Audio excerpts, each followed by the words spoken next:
ராத்திரியில விடிய விடிய சுற்றிலும் பல போராட்டங்கள் நடந்துட்டு இருக்கு. ஆண்டவர் யுத்தம் பண்ணிட்டு இருக்காரு. ஆனா இந்த இஸ்ரவேல் ஜனங்களும் அவங்க அதெல்லாம் உணரவே இல்லை. பெரிய காரியம் அனுப்பிச்சிடு. ஆனா அந்த பிலியாம் கடைசி வரைக்கும் ட்ரை பண்ணி பார்க்கறான், முடியல. அப்பமா அவன் போகும்போது ஒரு காரியத்தை சொல்லி கொடுத்துட்டு போயிடுவான். இந்த ஜனங்களை நம்மளா போய் தொட முடியாது. பிசாசுக்கு எப்பவுமே தெரியும் ஆண்டோடைய பிள்ளைகளை தொட முடியாது, ஆண்டோடைய பிள்ளைகள் வீட்டுக்குள்ள போக முடியாதுன்னு தெரியும்.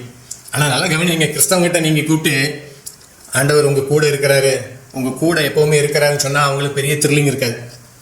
உங்க வீட்டுக்கு முன்னாடி ஒரு கருப்பு உருவம் நிக்குது, உங்க பெட்ரூம்ல உங்க தலையாணை கிட்ட ஒரு கருப்பு உருவம் நிக்குன்னா நல்லா காது கொடுத்து கேட்பாங்க. அப்புறம் சொல்லுங்க அப்புறம் அது பயங்கரமா சுத்தி சுத்தி வருது. அப்புறம் நீங்க தொடர்ந்து எங்க ஜெபத்துக்கு நீங்க வரணும். ஒரு நாள் உங்க வீட்டுக்கு வர்றேன், நான் வந்து அந்த தகடெல்லாம் எடுக்கிறேன், அதெல்லாம் எடுக்கிறேன், இதெல்லாம் எடுக்கிறேன்னுவான். அப்பதான் நம்ம மக்களுக்கு இன்ட்ரெஸ்டிங்கே வரும். ஆனா நீங்க அவங்ககிட்ட போய் ஆண்டவர் இயேசு கிறிஸ்து உங்க கூட இருக்கிறாரு, அவருடைய தூதர்களை வைத்து உங்களை பாதுகாக்கிறாருன்னு சொல்லுங்களேன், அவங்களுக்கு அது ஒரு பெரிய விஷயமே இருக்காது. இன்னைக்கு இருக்கக்கூடிய இந்த போலி கிறிஸ்தவர்கள் சொல்றாங்க இல்லையா, இந்த போலி கிறிஸ்தவத்தை உண்டாக்கி இருக்கிறோமே, இந்த போலி கிறிஸ்தவர்களுடைய மனநிலை இதுதான். ஆண்டவரை பத்தி சொன்னாலும் பெரிய இஷ்டம் இல்லை. பேயை பத்தி பேசினா போதும் வாய் பொழப்பாங்க. பேயை பத்தி பேசினா அவங்களுக்கு ரொம்ப த்ரில்லிங்கா இருக்கும். ஆனா நல்லா கவனிங்க, இல்லாத பேயை இழுத்துட்டு வந்து சீரழிஞ்ச குடும்பங்கள் தான் ஜாஸ்தி. இல்லாத பிசாசின் கிரியைகளெல்லாம் இழுத்துட்டு வந்து நாசமடைந்த குடும்பங்கள் ஏராளம். தயவுசெய்து நல்லா கவனிங்க, இந்த இஸ்ரவேல் ஜனங்கள் செய்த அந்த முரட்டாட்டத்தை பண்ணாதீங்க. ஆண்டவர் வந்து தன்னுடைய பிள்ளைகளை விசேஷமா வெயில் அடைப்பார்.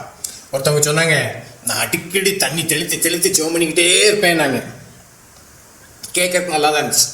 அவங்க சொல்றாங்க, எப்போ நான் தெளிச்சிருவேன், ஒவ்வொரு டைம் நான் தெளிச்சிருவேன். நான் சொன்னேன், நீங்க இப்படி தெளிக்கிறதே பயத்தின் அடையாளம் அப்படின்னு, தயவு செஞ்சு இதை விட்டுருங்க அப்படின்னு. இப்படி தெளிக்கிறீங்க, எதுக்கு எடுத்தாலும் தண்ணி தெளிக்கிறீங்க, ஜெபம் பண்ணி, இப்படி பைபிள் எங்கேயும் கிடையாது. ஆனா இந்த நீங்க இப்படி பண்றதை பார்த்தா மற்றவங்க நல்லா தான் சொல்லுவாங்க, சிஸ்டர் நீங்க கரெக்டா செய்றீங்க. நான் சொல்றேன், இது பயத்தின் வெளிப்பாடு.